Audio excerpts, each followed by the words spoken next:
बार एक बहुत बड़ा नेता एक साधु के छोटे से आश्रम में गया। वह साधु के बारे में बहुत सुना था, तो उसके मन में आया कि मैं एक बार जाकर के देखता हूँ कि लोग उसकी इतनी तारीफ क्यों करते हैं।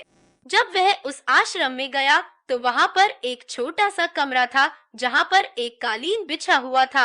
वहाँ पर कुछ लोग नीचे बैठे हुए थे और साधु जी सामने बैठे हुए थे। कुछ सवाल जवाब चल रहा था। वह नेता उस आश्रम में आया और उस नेता के साथ में 4 बॉडीगार्ड भी थे और उसकी यह आदत थी कि जहाँ पर भी वह जाता था लोग अपनी जगह से खड़े हो जाते थे और उसकी तरफ देखते थे, हाथ जोड़ते थे और सर झुकाते थे। लेकिन यहाँ पर ऐसा कुछ भी नहीं हुआ। साधु व्यस्त होने के कारण उसकी तरफ देखा तक नहीं। तभी नेता को लगा कि यह मेरी बेइज्जती है और वह इस बात से गुस्सा हो गया। नेता ने थोड़ा गुस्से से साधु की बात को बीच में काटते हुए कहा कि मैं आपसे कुछ कहना चाहता हूँ। साधु ने उसकी तरफ देखा और बोला, आप थोड़ी देर रुकिए, पहले मैं इनके सवाल का जवाब दे दूं, उसके बाद मैं आपसे बात करता हूँ। तब तक आप अगर चाहे तो आप बैठ सकते हैं। बस साधु का इतना कहने की ही देरी थी। नेता का चेहरा गुस्से से लाल हो गया और फिर उसने अपना सारा गुस्सा उस साधु पर निकाल दिया।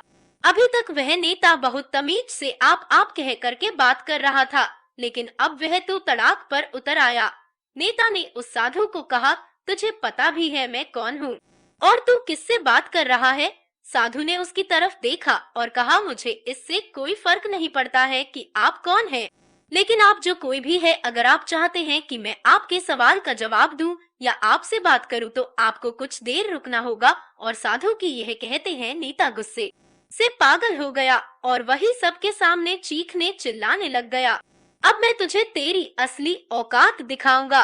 तूने मुझसे पंगा लेकर के ठीक नहीं किया। तुझे पता भी है मैं तेरे बारे में क्या सोचता हूँ। साधु ने फिर से नेता की तरफ देखा और बड़े ही प्रेम से कहा कि मुझे इससे कोई फर्क नहीं पड़ता कि आप मेरे बारे में क्या सोचते हैं। आप जो चाहे वह मेरे बारे में सोच सकते हैं। फिर नेता ने उससे कहा कि तू चाहे सुनना चाहता है या नहीं, लेकिन मैं तुझे यही सबके सामने बताऊंगा कि मैं तेरे बारे में क्या सोचता हूँ। तू कोई साधु नहीं है, तू एक बहुत ही घटिया इंसान है। तू एक ढोंगी है, पाखंडी है और यहाँ पर जितने भी लोग बैठे हैं उन सबको बेवकूफ बना रहा है। तेरा बस एक ही मकसद है, इन लोगों की जेब में जितना भी पैसा है वह सब तेरे पास में आ जाए। तू अपने फायदे के लिए इन लोगों का इस्तेमाल कर रहा है और अब मैं तुझे नहीं छोड़ने वाला हूँ। पूरी दुनिया के सामने तेरा पर्दाफाश करके रहूंगा। लेकिन उसके इतना बोलने के बाद भी हल्की सी मुस्कान उस साधु के चेहरे पर बनी ही रही। यह देखकर वह और भी तिलमिला गया और उसने कहा, अब बहुत हो गया। अब मैं यहाँ 1 मिनट भी नहीं रुकने वाला, लेकिन अभी भी तेरे पास मौका है। अगर मुझसे माफी मांगनी है या मुझसे कुछ कहना है तो कह सकते हो। इतना सब होने के बाद भी साधु के चेहरे पर एक मुस्कान थी और वह बिल्कुल शांत था। और फिर उन्होंने अपनी आंखें बंद करी और फिर साधु ने अपनी आंखें खोली, हाथ जोड़े और कहा कि मुझे आपसे कोई गिला शिकवा नहीं है। आपके लिए मेरे मन में कोई भी गलत ख्याल नहीं है। जो भी मेरे बारे में आपने कहा वह आपकी अपनी सोच थी, तो मुझे आप में कोई भी बुराई नजर नहीं आती है। मुझे आप बहुत ही भले इंसान लग रहे हैं। और साधु के इतना कहते ही नेताजी का दिमाग 7वें आसमान पर पहुंच गया।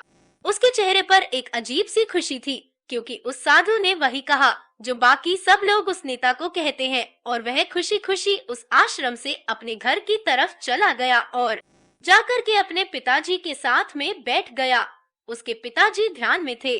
उन्होंने पूरी जिंदगी सिर्फ लोगों की सेवा करी और बदले में कुछ भी उम्मीद नहीं किया। तो थोड़ी देर बाद जब उन्होंने अपनी आंखें खोली और देखा अपने बेटे को अपने साथ बैठे हुए, तो उनके बेटे के चेहरे पर आज एक अजीब सी खुशी थी जो आज से पहले उन्होंने कभी नहीं देखी थी। फिर उसने एक एक करके सब कुछ बताया कि आज क्या हुआ, किस तरह से वह आश्रम गया और वहाँ पर क्या हुआ, उसने क्या कहा और साधु जी ने क्या कहा। जब उसके पिताजी ने पूरी बात सुनी तो थोड़ा सा मुस्कुराए और अपने बेटे को देख करके बोले कि उन्होंने तुम्हारी तारीफ नहीं करी, क्योंकि उन्होंने वह नहीं कहा कि जो तुम हो, उन्होंने वह कहा कि जो वह खुद है। और तुमने जो भी कुछ उनको कहा वो नहीं कहा कि जो वो है। बल्कि तुमने वह का जो तुम खुद हो। यही बात वेदों में भी कही गई है, यथा दृष्टि तथा सृष्टि। यह दुनिया तुम्हें वैसी नहीं दिखती जैसी यह दुनिया है, यह दुनिया वैसी दिखती है तुम्हें जैसे तुम खुद हो। जिसकी नजर जैसी है उसके लिए यह दुनिया वैसी ही है। तो अगर तुम अपनी दुनिया को बदलना चाहते हो तो उसका सिर्फ एक तरीका है, अपनी नजर को बदलो।